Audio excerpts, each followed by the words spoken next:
पुण्यातील मुंढवा जमीन प्रकरणामध्ये पार्थ पवार निर्दोष असल्याचा अंदाज। व्यवहारामध्ये पार्थ पवारांचं कुठेही नाव नसल्याचं खारगे समितीच्या अहवालातून स्पष्ट। समितीने तयार केला 125 पानांचा अहवाल। अजितदादांच्या अपघाती मृत्यूवर कुटुंबियांना संशय। दादा बाय रोड जात असताना विमानाने जाण्याचा सल्ला कुणी दिला? विमान कंपनीशी कोणत्या नेत्याचं कनेक्शन आहे का?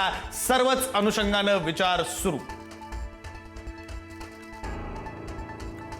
सुनेत्रा पवार 10 फेब्रुवारीला स्वीकारणार उपमुख्यमंत्री पदाचा पदभार। मंत्रालयामध्ये जाऊन पदभार स्वीकारणार।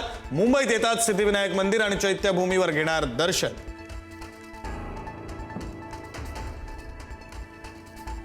मुंबई महापालिकेमध्ये मोठा ट्विस्ट। भाजपचा महापौर पदानंतर आता उपमहापौर पदावरही डोळा। मुंबईत भाजपचे सर्वाधिक नगरसेवक निवडून आल्यानं उपमहापौर पदावरही दावा।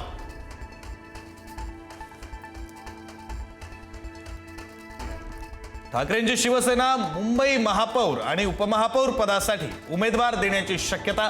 मातोश्री निवासस्थानी आज निर्णय होणार असल्याची माहिती। निवडणूक बिनविरोध होऊ नये यासाठी आटोकाट प्रयत्न। चंद्रपुरातील सत्ता स्थापनेचा काँग्रेसमधील वाद थेट उच्च न्यायालयात। वडेट्टीवार गटाची नागपूर खंडपीठामध्ये याचिका तर धानोरकर गटाकडूनही कोर्टात कॅव्हेट दाखल। कोणताही निर्णय घेण्याआधी आमची बाजू ऐकावी, धानोरकर गटाची मागणी।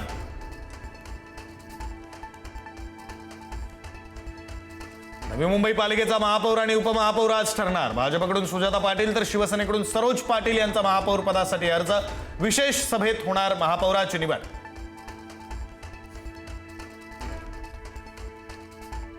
तब्बल 34 तासांनंतर मुंबई पुणे एक्सप्रेसवेने घेतला मोकळा श्वास। मध्यरात्री 3 वाजता अपघातग्रस्त टँकर हटवल्यानंतर वाहतूक सुरळीत।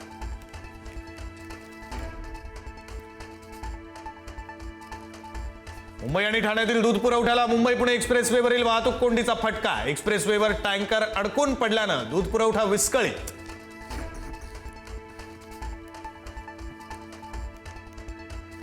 बाळासाहेब ठाकरे राष्ट्रीय स्मारक समितीची उद्धव ठाकरेंच्या नेतृत्वात आज पहिली बैठक। राज्य शासनाचे सदस्य आणि उद्धव ठाकरेंच्या उपस्थितीत होणार बैठक।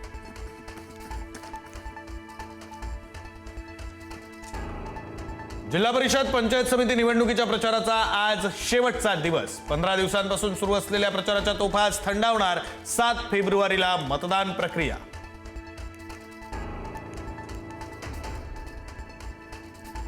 म्हाडाच्या मुंबईतील 120 घरांसाठीची प्रथम येणाऱ्यास प्रथम प्राधान्य योजना ढकलली पुढे। आजपासून होणारी अर्ज नोंदणी रद्द। लवकरच म्हाडाकडून पुढची तारीख होणार जाहीर।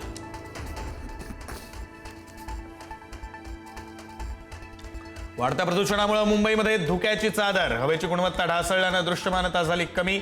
हवा गुणवत्ता निर्देशांक 200 पार। पवई, वडाळा, शिवडी, मालाडमध्ये सर्वाधिक प्रदूषणाची नोंद।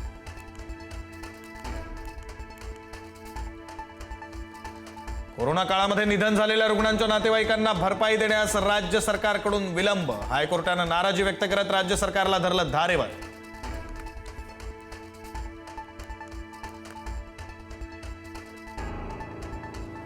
अनिल अंबानी प्रकरणामध्ये सुप्रीम कोर्टाचे ईडी आणि सीबीआयवर ताशेरे। 40,000 कोटी रुपयांच्या कथित बँक कर्ज फसवणुकीच्या चौकशीत होत असलेल्या दिरंगाईबद्दल व्यक्त केली नाराजी।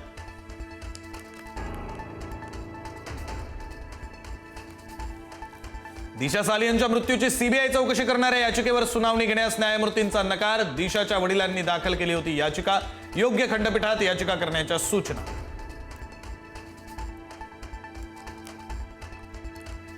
रोहित शेट्टीच्या घरावरील गोळीबार प्रकरणातील आरोपींना आज किल्ला कोर्टात हजर करणार। दुपारी 2:30 वाजता किल्ला कोर्टात होणार सुनावणी।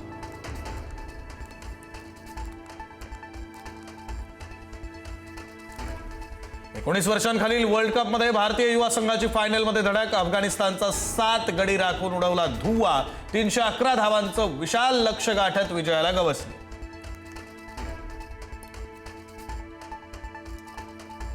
वुमेन्स प्रीमियर लीगच्या फायनलमध्ये आज आरसीबी आणि दिल्ली कॅपिटल भिडणार। दिल्ली समोर जेतेपदाचा दुष्काळ संपुष्टात आणण्याचं लक्ष्य, तर आरसीबीचा संघ दुसऱ्या जेतेपदाच्या निर्धारानं मैदानात उतरणार।